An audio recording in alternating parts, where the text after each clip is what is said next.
السلام عليكم ورحمة الله وبركاته. نحمده ونستعينه ونستغفره ونؤمن به ونتوكل عليه ونعوذ بالله من شرور أنفسنا ومن سيئات أعمالنا. من يهده الله فلا مضل له ومن يضلله فلا هادي له. ونشهد أن لا إله إلا الله وحده لا شريك له ونشهد أن سيدنا مولانا محمدا عبده ورسوله. قال الله تعالى في القرآن العظيم والفرقان المجيد: أعوذ بالله من الشيطان الرجيم بفضل بسم الله الرحمن الرحيم. وأما بنعمة ربك فحدث. صدق الله المولانا العلي العظيم.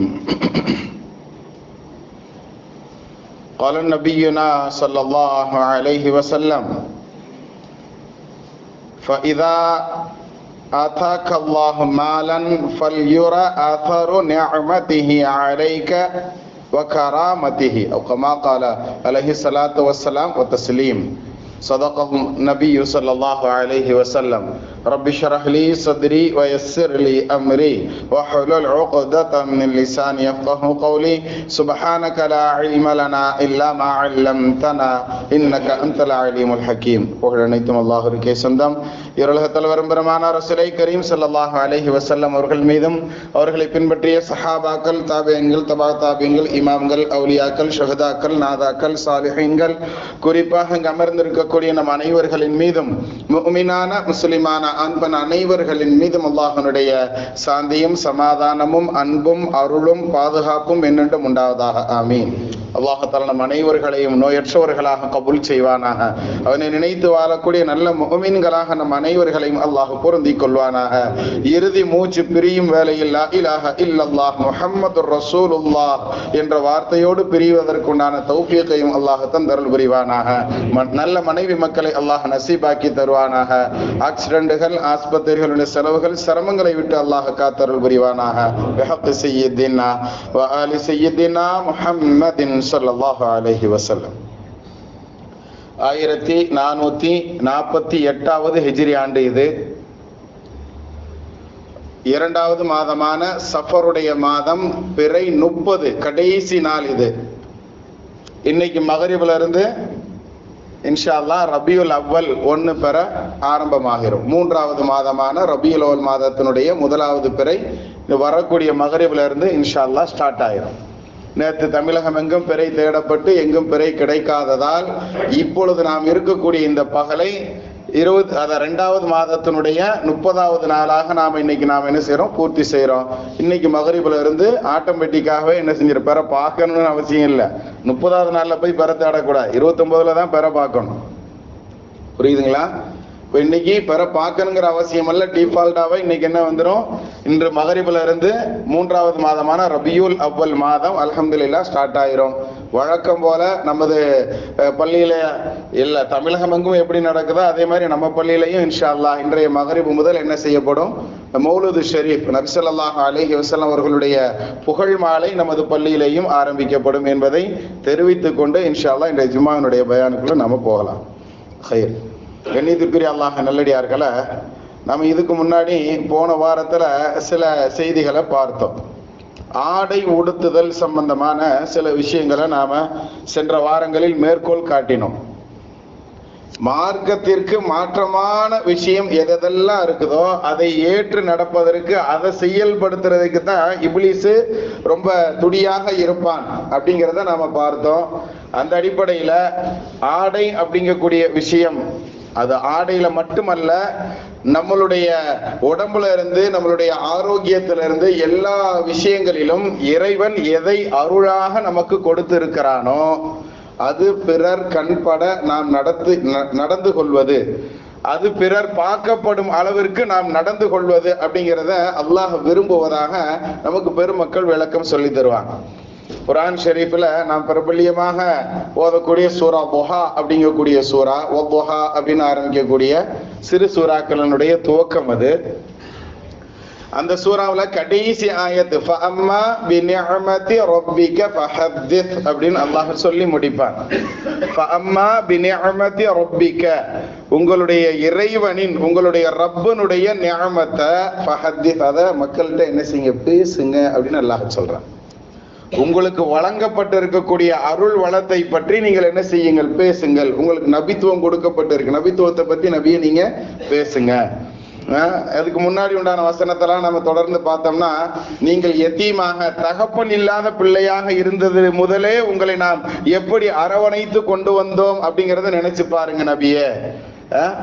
ஃபக்கீர்களை விரட்டாதீங்க அப்படின்னு அல்லாஹ் ஒவ்வொரு விஷயமாக நபி ஸல்லல்லாஹு அலைஹி வஸல்லம் அவர்களுக்கு அந்த நேரத்தில் சொல்வது போன்று இருந்தாலும் எல்லா காலத்திற்கும் தோதுவாக வரக்கூடிய முஃமின்களுக்கு அது பொருந்தணுங்கிறதுனால அந்த ஆயத்தை நாம் இப்பொழுதும் எடுத்து பார்த்தோம் அப்படின்னு சொன்னா நம்மளுக்கும் அது அப்படியே பொருந்தக்கூடிய வகையில் அல்லாஹ் அந்த வசனங்களை இறக்கி வைத்திருப்பான். வஅம்மா பினிஅமதி ரப்பிக ஃபஹத்திஸ், இறைவனுடைய உங்களுடைய ரப்பனுடைய அருள் கொடைகளை பற்றி நீங்கள் என்ன செய்யுங்க, ஃபஹத்திஸ், பேசுங்கள், அதை வெளிப்படுத்துங்கள் அப்படின்னு அல்லாஹ் அந்த வசனத்துல சொல்றான். பார்ப்பதற்கு ரொம்ப பங்கரையாக ஒரு சஹாபி என்ன செய்யறாங்க, வர்றாங்க. வந்து நபி ஸல்லல்லாஹு அலைஹி வஸல்லம் அவர்களிடத்துல பேசி கொண்டு இருக்கும் பொழுது நபி ஸல்லல்லாஹு அலைஹி வஸல்லம் அந்த தோழரை பார்த்து கேட்கிறாங்க, உங்களுடைய வருமானம் என்ன அப்படிங்கிறத நபி ஸல்லல்லாஹு அலைஹி வஸல்லம் விசாரிக்கிறாங்க. நீங்கள் பொருள் உள்ள நபரா அப்படிங்கிறத கேட்கிறாங்க. அந்த மனிதர் கொஞ்சம் நபி ஸல்லல்லாஹு அலைஹி வஸல்லம் பார்த்து திரும்பி சொன்னார், யா ரசூலல்லாஹ், எனக்கு அல்லாஹ் எல்லா வளத்தையும் கொடுத்திருக்கிறான், அல்ஹம்துலில்லாஹ், நிறைய ஒட்டகங்கள் இருக்கிறது, ஆடுகள் இருக்கிறது, மாடுகள் இருக்கிறதுன்னு சொல்லி அவர் தன்னுடைய அந்த விஷயங்களை சொல்லும் பொழுது, அப்பயே நீங்க இந்த கோலத்துல வந்திருக்கிறீங்க, உங்களுக்கு அல்லாஹ் கொடுத்த நியாமத்து உங்களை பார்க்கும் பொழுது அது வெளிப்பட வேண்டாமா, உங்களை பார்க்கும் பொழுது அல்லாஹ் உங்களுக்கு நியாமத்து கொடுத்திருக்கிறாங்கிறது வெளிப்பட வேண்டாமா அப்படிங்கிற செய்தியை நமக்கு நபி ஸல்லல்லாஹு அலைஹி வஸல்லம் அவர்கள் கேட்டுவிட்டு நல்ல உடை உடுத்துவதற்கு அந்த தோழருக்கு நபி ஸல்லல்லாஹு அலைஹி வஸல்லம் ஆலோசனை வழங்கிய விஷயங்களை எல்லாம் நாம் ஹதீஸ்களில் பார்க்கிறோம். கண்ணியத்திற்குரியவர்களே, அதைத்தான் நபி ஸல்லல்லாஹு அலைஹி வஸல்லம் கேட்டாங்க, மின் ஐயில் மால், ஏதாவது உங்கள்ட்ட பொருள் வசதி இருக்குதா, ஓரளவு வசதியான ஆள் தானா, மிடில் கிளாஸா அப்படிங்கறத நபி ஸல்லல்லாஹு அலைஹி வஸல்லம் விசாரிக்கிறாங்க. அப்படி விசாரிச்சுட்டு ஆமான்னு அவங்க சொன்னதுக்கு அப்புறம் ஃபைதா ஆதாக்கல்லாஹ் மாலன் ஃபல்யுர அஸரு நிஅமதிஹி, அவன் கொடுத்த நிஅமத்தினுடைய அடையாளம் உங்கள்ட்ட இருந்து வெளிப்பட வேண்டாமா அப்படிங்கிற செய்தியை நபி ஸல்லல்லாஹு அலைஹி வஸல்லம் அந்த தோழருக்கு கத்து கொடுக்கிறான். நல்ல ஆடை உடுத்திக்கிறது, அல்லாஹ் நமக்கு கொடுத்திருக்கிற வருமானத்திற்கு தோதுவாக நல் ஆடைகளை வாங்கி கொண்டு அதை நல்ல விதத்துல ரப்பனுடைய நியாமத்தை வெளிப்படணுமேங்கிற அந்த எண்ணத்துல நாம இன்ஷா அல்லாஹ் உடை உடுத்தலாமா, எந்த எண்ணத்துல உடுத்த கூடாது அப்படிங்கிறத அடுத்து நபி ஸல்லல்லாஹு அலைஹி வஸல்லம் என்ன செய்யறாங்க, நிறைய இடங்களில் அல்லாஹ் நபி ஸல்லல்லாஹு அலைஹி வஸல்லம் ரொம்ப அருமையாக சொல்லி தருவாங்க.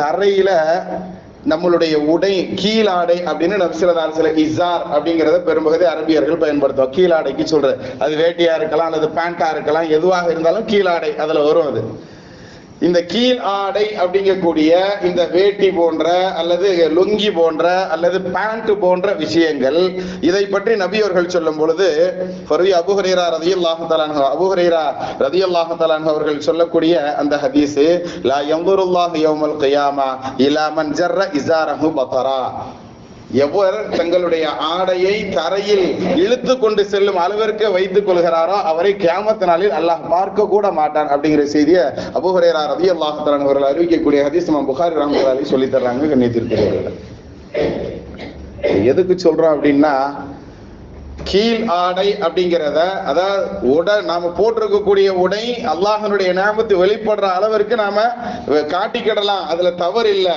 ஆனால் எப்படி இருக்கக்கூடாது அப்படிங்கிறத சொல்லும் பொழுது கீழ் ஆடை என்ன செய்யக்கூடாது, தரையில படும்படியாக. இன்னும் சில ஹதீஸ்கள் ரொம்ப தெளிவாகவே வருது, கரண்டை காலுக்கு கீழ் உள்ள ஆடை நரகம் தான் வருது. போன வாரம் நம்ம கூட சொன்னோமா இல்லையா?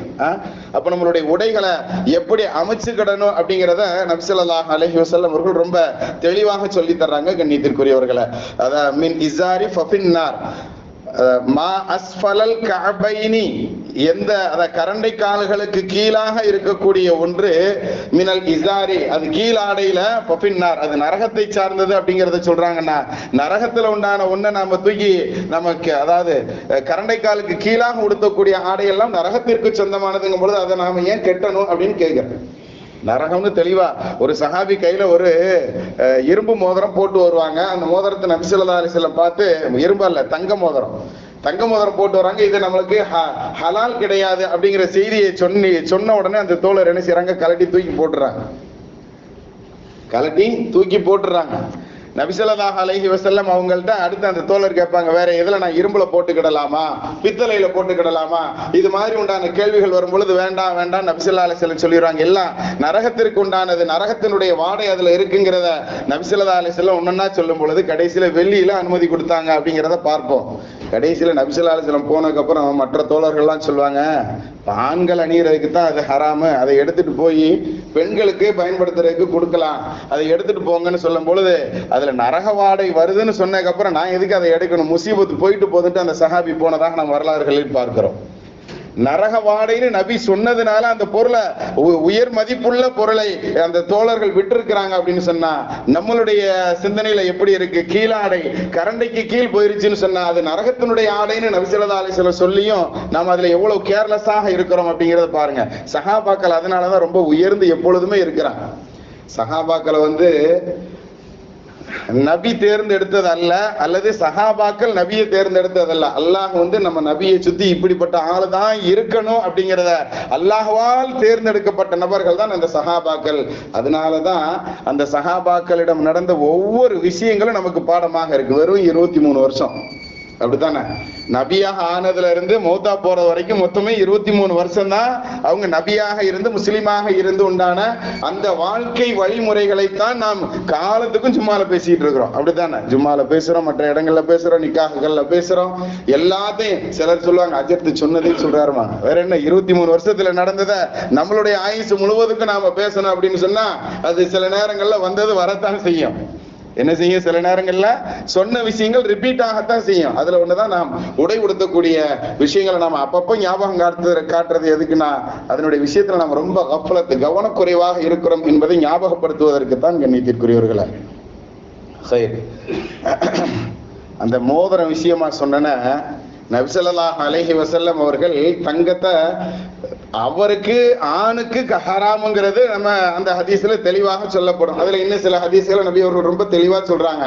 ஆண்களுக்கு ஹராமானது ஒரு கையில தங்கத்தையும் ஒரு கையில பட்டையும் பட்டு ஆடைகளை எடுத்து வச்சுட்டு நபி ஸல்லல்லாஹு அலைஹி வஸல்லம் சொல்லுவாங்க, இது ரெண்டும் என்னுடைய உம்மத்தில் உண்டான ஆண்களுக்கு ஹராம் அப்படின்னு சொல்லுவாங்க. ஹராம்னா உடுத்தக்கூடாது, அணியக்கூடாதுன்னு அர்த்தம், தடுக்கப்பட்ட விஷயம்னு அர்த்தம். ஆனா இன்னைக்கு கல்யாணங்கள்ல பார்த்தோம் அப்படின்னு சொன்னா எல்லாம் வரம்பு மீறி போய்கிட்டு இருக்கு. எப்படி ஒவ்வொரு நபர்களுடைய ஸ்டேட்டஸ் அவர்களுடைய உடையில் தெரிவதை நபி ஸல்லல்லாஹு அலைஹி வஸல்லம் அனுமதி கொடுத்திருக்கிறாங்களோ, இந்த தெரியுதல் அப்படிங்கிறது அவரவர்களுடைய நிக்காஹ்ல போய் பார்த்தோன்னு சொன்னா தெரியும். மாப்பிள்ளை பட்டு வேட்டி பட்டு சட்டை போட்டு வர்றார், யாருடைய கலாச்சாரம்னு தெரியல. அந்த பட்டு வேட்டி அவர் நடந்து போனார்னா தரையை தூத்துக்கிட்டே வருது. அந்த அளவுக்கு உண்டான பட்டு வேட்டினால இப்படித்தான் கட்டணும் அப்படிங்கிற மாதிரி எதுவும் லாஜிக் இருக்கா என்னன்னு தெரியல. அந்த மாதிரி பட்டு ஹராம்னா ஹராம் தான். இது இன்னொரு விஷயத்தை நல்லா விளங்கிக்கிடும். நான் ஏற்கனவே ஃபஜ்ருனுடைய சுபஹ் முதாக்கராக்கள் எல்லாம் சொல்லுவேன், எந்த விஷயங்கள் அணிவது ஹராமோ அதை விற்கிறதும் ஹராமுங்கிறத விளங்கிக்கோங்க. அதற்குண்டான கடை வைத்திருப்பவர்கள் கூட நகை கடையே வச்சிருந்தாலும் ஆண்கள் சம்பந்தப்பட்ட நகைகளை விற்பது ஹராம் அப்படின்னு பத்வா கொடுத்து வச்சிருக்கிறாங்க. அதனால ரொம்ப கவனமான முறையில் நாம் இருக்கணும் கண்ணியத்திற்குரியவர்களை. மார்க்கம் எதை அனுமதித்து இருக்கிறதோ அதை மாத்திரம் செய்யக்கூடிய நற்பாக்கியவான்களில் அல்லாஹ் நம்மை கபூல் செய்வானா. அப்ப சில நேரங்கள்ல தாய் மாமா சீர் அப்படின்னு கொண்டு வந்து என்ன செய்யறாங்க, நம்ம முன்னாடியே மாப்பிள்ளைக்கு மோதிரத்தை மாட்டி விடுறாங்க. தங்க மோதிரம். சொல்லுங்க, நம்ம அந்த மாதிரி குத்துபா நிக்காஹ் நடத்தி வைக்கணுமா வேண்டாமா? அந்த நேரத்துல சொன்னோம்னா நம்ம மேல ஏதாவது என்ன செய்யறது விஷயங்கள் சொல்றது.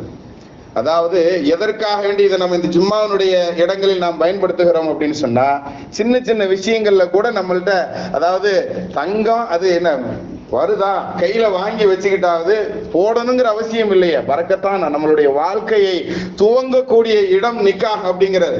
நபி ஸல்லல்லாஹு அலைஹி வஸல்லம் அருமையாக நிக்காஹை பத்தி சொல்லுவாங்களா இல்லையா? நிக்காஹ் முடிச்சிட்டியா, அந்த நிக்காஹ் நீ பாதி கிணறு தாண்டிட்ட, தீனுல் இஸ்லாத்தில் பாதியை நீ நிறைவேற்றி விட்டாய். அப்படி பாதியை நிறைவேற்ற அந்த இடத்துல உட்கார்ந்துக்கிட்டு ஹராமான ஒரு வேலையை செஞ்சனா அது எப்படி நம்மளுடைய அந்த நிக்காஹ்னுடைய வாழ்வு எப்படி இருக்குன்னு கொஞ்சம் யோசிச்சு பாருங்க. அதே மாதிரிதான் பட்டாடை. அதே மாதிரி நாம் கரண்டைக்கு கீழாக கட்டக்கூடிய ஆடை, இது எல்லாத்துலயும் நம்ம ஒரு கவனம் வைக்கலாமா? அல்லாஹ் தாலா தீனின் பிரகாரம் வாழக்கூடிய நசீபுள்ள மக்களில் அல்லாஹ் நம்மை கபூல் செய்வானா. அடுத்து லேட்டஸ்ட் கலாச்சாரம் அப்படின்னு பார்த்தோம்னு சொன்னா, எங்க பார்த்தாலும் யாரை பார்த்தாலும் கைகளில் என்ன செஞ்சு வச்சிருக்கிறாங்க, உடம்புல பூரா பச்சை குத்தி வச்சிருக்காங்க. நம்மளுடைய மார்க்கம் ரொம்ப தெளிவாக தடை செய்த விஷயங்களில் இமாம் நவவி ரஹ்மத்துல்லாஹி அலைஹி சரி, தப்சீர் கலை வல்லுநர்கள் வரக்கூடிய முக்கியமான இமாம் இப்னு கஸீர் ரஹ்மத்துல்லாஹி அலைஹியாக இருந்தாலும் சரி, எல்லாருமே சொல்லுவாங்க, துனியால ஒரு விஷயத்திற்கு தண்டனை, ஒரு குற்றத்திற்கு தண்டனை அப்படின்னு சொல்லப்பட்டுருச்சுன்னு சொன்னா அந்த விஷயத்தை விட்டு தவிர்த்துக்கிடணும். அதே மாதிரி ஆகிரத்துல அல்லாஹ் பார்க்க மாட்டான், அல்லாஹ் சபிப்பான் அப்படின்னு எந்தெந்த விஷயங்களை எல்லாம் நபி சொல்லி இருக்கிறாங்களோ அந்த விஷயங்களை விட்டு இந்த உலகத்துல தவிர்த்து நடந்துக்கிடணும் அப்படிங்கிறது ரொம்ப இம்பார்ட்டன்ட். இதெல்லாம் பெரும் பாவங்கள் அப்படிங்கிற லிஸ்டுகள்ல என்ன செய்யறாங்க, இமாம் குர்துபி போன்ற பெரும் தப்சீர் கலை வல்லுநர்கள் சொல்லி தரக்கூடிய செய்திகள் கண்ணியத்திற்குரியவர்களை. அந்த அடிப்படையில நபி ஸல்லல்லாஹு அலைஹி வஸல்லம் சொல்லுவாங்க, ஒட்டுமுடி வைப்பவர்கள், ஒட்டுமுடி தயாரிப்பவர்கள், ஒட்டுமுடி வச்சுக்கிறவங்க, ஒட்டுமுடி வச்சு விடுறவங்க, இவர்களை அல்லாஹ் சபிக்கிறான் அப்படின்னு நபி ஸல்லல்லாஹு அலைஹி வஸல்லம் சொல்றாங்க. அல்லாஹ் சபிக்கக்கூடிய செய்தியை நபியினுடைய வாயால் சொல்லப்பட்டிருக்குன்னு சொன்னா அதுல எவ்வளவு நாம கவனமாக இருக்கணுங்கிறத யோசித்து பாருங்க. ஒரு சொறி சிறங்கு மாதிரி உண்டான அல்லது ஏதோ ஒரு நோயின் காரணத்தினால ஒரு பெண்ணுக்கு தலைமுடி பூரா கொட்டிருச்சு. அந்த பெண்ணினுடைய தாயார் நபிகிட்ட அனுமதி கேட்பாங்க, அல்லாஹ்வுடைய தூதரே, என்னுடைய மகளுக்கு நிக்காஹ் வச்சிருக்கேன், ஆனா இந்த நோயினால தலைமுடி எல்லாம் கொட்டிருச்சு, ஒட்டுமுடி வைக்கலாமா? இதுதான் கேள்வி. நிர்பந்தத்துக்கு வைக்கலாம் தான் நம்ம மனசுலாம் சொல்லுவாங்க. நபி ஸல்லல்லாஹு அலைஹி வஸல்லம் சொன்னாங்க வேண்டாம் அப்படின்னு சொல்றாங்க. ஒட்டுமுடி வைக்க கூடாது அப்படின்னு தெளிவாக சொல்றாங்க நபி ஸல்லல்லாஹு அலைஹி வஸல்லம். வைக்கிறதாக இருந்தா பொம்பளைக்கு தான் வைக்கணும், அதுலயும் மொட்டையான ஒரு பொம்பளைக்கு தான் அனுமதி கேட்கிறாங்க. அது நிக்காக ஆகாத பிள்ளை நிக்காக வேண்டின்னு சொல்லி என்ன செய்யறாங்க, அனுமதி கேட்கப்படுது. ஆனா அதுக்கே நபி ஸல்லல்லாஹு அலைஹி வஸல்லம் மறுத்து இருக்கிறாங்கன்னா, இன்னைக்கு நாம வகை வகையாக ஹேர் ஸ்டைல்களை வைத்துக்கொண்டு யூடியூப்களை பார்த்துட்டு அந்த கடையில போய் நம்மால் தான் ஆளா மண்டைக்கு என்ன செய்யறான், அளவு எடுத்து ஒட்டுமுடி வைக்கான். எங்க போய் சொல்ல, உன் கடைக்கு நான் நேரா துபாயில இருந்து வர்றேன், வீட்டுக்கு கூட போல நேரம் உன் கடைக்கு தான் வர்றேன்னு வீடியோ வேற போட்டுக்கிறான் பெருமையா. ஒட்டுமுடி வைக்கிறது மார்க்கத்திற்கு புறம்பான விஷயங்களை நாம செய்யறது மட்டுமல்ல, அடுத்தவர்கள் செய்ய தூண்டுறது இருக்குதா, இது பெரும் பாவம் கண்ணியத்திற்குரியவர்களை. பச்சை குத்துறது மட்டுமல்லாம அந்த பச்சை வெளியே தெரிகிற மாதிரி இப்படி வச்சுக்கிட்டா எல்லாரும் பார்க்கும்போது தெரியுமா, காதுக்கு கீழே போட்டிருக்கிறான், பெரடியில போட்டு வச்சிருக்கிறான், கைகள்ல போட்டு வச்சிருக்கிறான், கண்ட இடத்தெல்லாம் போட்டு வச்சிருக்கிறான். இன்னும் அது போடுறது வீடியோக்கள் எடுத்து போடக்கூடாத இடங்களில் எல்லாம் போடுறான். உடம்புலயே போடக்கூடாது எங்கேயுமே, ஆனா எல்லா இடத்துலயும் போட்டுக்கிட்டு இருக்கான். அது வீடியோ வேற எடுத்து அப்லோட் பண்ணிட்டு இருக்கிறான். அதான் மார்க்கத்தில் தடை செய்யப்பட்ட விஷயங்களை செய்யறது மட்டுமல்ல, பிறர் செய்வதற்கு காரணமாக இருப்பது பெரும் பாவம் கண்ணியத்திற்குரியவர்களை. ஒரு நல்ல விஷயத்துக்கு வழி காட்டணும் அப்படின்னு சொன்னா, நல்ல விஷயத்த செய்யல, ஆனா நல்ல விஷயத்துக்கு இப்படித்தான்ப்பா போகணும், இப்படித்தான் உம்ரா செய்யணும்னு ஒரு ஆள் சொல்லி கொடுத்துட்டாருன்னா, போனவர் உம்ரா செய்யும் போது இவர் சொன்ன அடிப்படையில செஞ்சுட்டாருன்னா இந்த சொல்லி கொடுத்த நபருக்கும் என்ன கிடைக்கும், உம்ரா செஞ்ச நன்மை கிடைக்கும். புரியுதுங்களா? இதே மாதிரி ஒரு பாவமான விஷயம், செய்யக்கூடாத விஷயம் இருக்கிறது அப்படின்னு சொன்னா அந்த விஷயத்தை அவன் செஞ்சானோ இல்லையோ, ஆனா பிறர் செய்வதற்கு காரணமாக தூண்டுதலாக அமைந்து விட்டால் அதன் மூலம் எத்தனை நபர்கள் பாவம் செய்கிறார்களோ அத்தனை பாவமும் இந்த ஆளு செய்யாட்டிலும் இந்த ஆளுக்கு கிடைச்சுக்கிட்டே தான் இருக்குங்கிறத நம்ம மார்க்கம் சொல்லி தரக்கூடிய விஷயம் தான். ஆனால் எவ்வளவு கேர்ஃபுல்லா நாம நடந்துகிட்டு இருக்கிறோம். எல்லா விஷயங்களிலும் நான் இப்படித்தான், என் ஸ்டேட்டஸ் இப்படித்தான், நான் இப்படித்தான் செய்வேன் அப்படின்னு சொல்லி நாம் அடமண்டாக இருந்தோம் அப்படின்னு சொன்னா அல்லாஹ்வுடைய பார்வையில் அல்லாஹ் நாளைக்கு அது போன்று நம்ம இடத்தில் நடந்து கொண்டால் எப்படி இருக்குங்கிறத கொஞ்சம் கவனித்து பாருங்கள் கண்ணியத்திற்குரியவர்களை. உடை உடுத்துறதுல இருந்து சின்ன சின்ன விஷயங்கள், சாப்பிடுற விஷயத்துல ஒரு சஹாபியை சொல்லுவாங்க, அவரு இடது கை பழக்கம் உள்ளவர் போல அந்த ஹதீஸ்களை படிச்சு பார்த்தா தெரியும். இடது கையில சாப்பிட்டுக்கிட்டு இருக்கும்போது நபி சொல்லுவாங்கப்பா, இடது கையில சாப்பிடாத வலது கையில சாப்பிடுன்னு. நீ எதா இருந்தாலும் தான் செய்யறது தப்புங்கிறத ஒத்துக்கிறத விட நான் செய்யறது சரிதான் அப்படின்னு மல்லு கட்டுற பழக்கம் நம்மகிட்ட இருக்கு பாருங்க. அது அங்கிருந்து வந்துச்சே என்னமோ தெரியல. அந்த தோழர் யதார்த்தமாக சொல்கிறார், யார சொல்லலாம் எனக்கு இடதுகை பழக்கம் அப்படிங்கிறத அவர் சொல்லும் பொழுது அப்படியே போகட்டும் நபி ஸல்லல்லாஹு அலைஹி வஸல்லம் சொல்லிடுவாங்க. அவரால் கடைசி வரைக்கும் வலது கையால எந்த வேலையும் செய்ய முடியல அப்படிங்கிறத நம்ம ரிவாயத்துகள்ல பார்க்க முடியும். அப்ப சில விஷயங்கள் சொல்லப்படுதுன்னா அதை நாம திருந்துவதற்கு உண்டான விஷயமாகத்தான் அல்லாஹ் நம்மளுடைய காதுகளில் போடுகிறான் அப்படிங்கிறத நாம கவனத்துல வைக்கணும். நம்மளுடைய வாய்களில் கொண்டு வருகிறான்னா நாம் திருந்துறதுக்கு உண்டான விஷயத்தை தான் அல்லாஹ் நம்மளுடைய வாயிலேயே கொண்டு வர வைக்கிறான். நாம நினைக்கணுங்க நீதிக்குரியவர்களை. அப்படிப்பட்ட பாக்கியமான நபர்களாக அல்லாஹ் நம்மை கபூல் செய்வானாக. இது மாதிரி நிறைய செயல்கள், அந்த பச்சை குத்துறது அதே அந்த பச்சை குத்துவதை பற்றி நபி ஸல்லல்லாஹு அலைஹி வஸல்லம் அவர்கள் சொல்லும் பொழுது அந்த ஒட்டுமுடியோட ஹதீஸோட சேர்த்து சொல்லுவாங்க. ஒட்டுமுடி வைக்கிறவங்க, வச்சு விடுறவங்க, பச்சை குத்துபவர்கள், பச்சை குத்த சொல்பவர்கள், குத்தி விடுறவங்க அப்படிங்கிற இந்த 4 விதமான நபர்களையும் நபி ஸல்லல்லாஹு அலைஹி வஸல்லம் அவர்கள் சொல்றாங்க அல்லாஹ் சபிக்கிறான். அப்ப கியாமத் நாளையில போனா அல்லாஹ்வுடைய சாபத்தை வாங்கி தரக்கூடிய செயல்கள் தான் இந்த 4ம். எனக்கு குத்தி விடுன்னு சொல்றதும், அல்லது குத்தி விடுற வேலையை பார்க்கறதும் சரி, அல்லது ஒட்டுமுடி வைத்துக் கொள்வதோ, அல்லது ஒட்டுமுடிக்கு உண்டான விஷயங்களிலே ஏற்பாடு செய்து கொடுப்பதோ, இது எல்லாமே அது அல்லாஹ்வுடைய சாபத்தை பெற்று தருவது அப்படிங்கிறத நாம் கவனத்தில் வைக்கணும். கண்ணியத்திற்குரியவர்களே, செய்வோமா இன்ஷா அல்லாஹ்? நம்மளுடைய பிள்ளை, ஏன்னா இன்றைய காலம் எப்படி போய்கிட்டு இருக்குன்னு சொன்னா எல்லாத்தையும் செய்யலாங்க. நம்ம சின்ன சின்ன பிள்ளைய போற ரீல்ஸ் தான் பார்த்துட்டு இருக்கு. ரீல்ஸ் பார்த்தாதான் சோறு துண்ணுது, அப்படித்தானே? சாப்பாடு திங்குது. என் பிள்ளை இது இல்லைன்னா சாப்பிட மாட்டேங்குது, அதனால கொஞ்ச நேரம் பார்த்து, அது சிறு வயதுல இருந்தே அது இதெல்லாம் பார்க்கும்போது இந்த மாதிரி விஷயங்கள்லாம் அது இதெல்லாம் செய்யலாம், பச்சை குத்தலாம், ஒட்டுமுடி வைக்கலாம் அப்படிங்கிற இந்த மாதிரி விஷயங்கள்லாம் அதனுடைய உள்ளத்துகளில் பதிக்கு நாமளே என்ன செய்யறோம், வாலண்டரியா உள்ள கொண்டு போய் கொடுக்கிறோம். அப்ப இதை எப்படி திருத்துறது அப்படிங்கிறதுலயே நம்ம முயற்சிகள் செய்யணும். நம்மளுடைய பிள்ளைகளுக்கு நம்மளுடைய தீன்ல இருந்து ஒரு விஷயத்த ஒரு நாளைக்கு ஒண்ணுன்னு கத்து கொடுக்கலாமா? கத்துக் கொடுக்குறோம் அப்படின்னு சொன்னா, கத்துக் கொடுக்கறதுக்கு முன்னாடி நாம பிராக்டிஸ் பண்ணணும். ஒரு குழந்தை அதிகமா ஸ்வீட் திங்குதுன்னு சொல்லி கம்ப்ளைண்ட் பண்ண ஒரு சஹாபி நபி ஸல்லல்லாஹு அலைஹி வஸல்லம் நாளைக்கு கூப்பிட்டு வாங்கன்னு சொன்னதாக நம்ம கேள்விப்பட்டிருக்கோமோ இல்லையா? மறுநாள் அந்த குழந்தையை கூப்பிட்டு வரும்போது இனிமேல் ஸ்வீட் அதிகமா திங்காதுன்னு அந்த பிள்ளைக்கு அட்வைஸ் பண்ணி அனுப்புவாங்க. ஏன்னு கேட்கும்போது, நானும் இனிப்பு விரும்பி திங்கிறவனா இருந்தேன், இந்த குழந்தைக்கு சொல்லணும்னா நானும் அதை பிராக்டிஸ் பண்ணிக்கிடணும்லங்கிறதுனால ஒரு நாள் நான் சுகரை கம்மியா சாப்பிட்டுட்டு மறுநாள் அந்த பிள்ளைக்கு உபதேசம் பண்றேன்னு சொல்றாங்கன்னா, நம்மளுடைய பிள்ளைகளுக்கு நம்மளுடைய விஷயங்களை நாம் எத்தி வைக்கணும்னா அவங்க முன்னாடி நாம் நடந்து காட்டணும் அப்படின்னு சொன்னா அது இலகுவாக பிள்ளைகள் கேப்சர் பண்ணிக்கிடுவாங்க. செய்யலாமா இன்ஷா அல்லாஹ்? அல்லாஹ் தஆலா உண்மைக்கு உதவக்கூடிய நற்பாக்கியவான்களை நம்மை கபூல் செய்வானாக. பிஹக்கி சய்யிதினா வ ஆலி சய்யிதினா முஹம்மதின் ஸல்லல்லாஹு அலைஹி வஸல்லம். சுன்னத்துல்லாதவர்கள் தொழுது கொள்ளும்.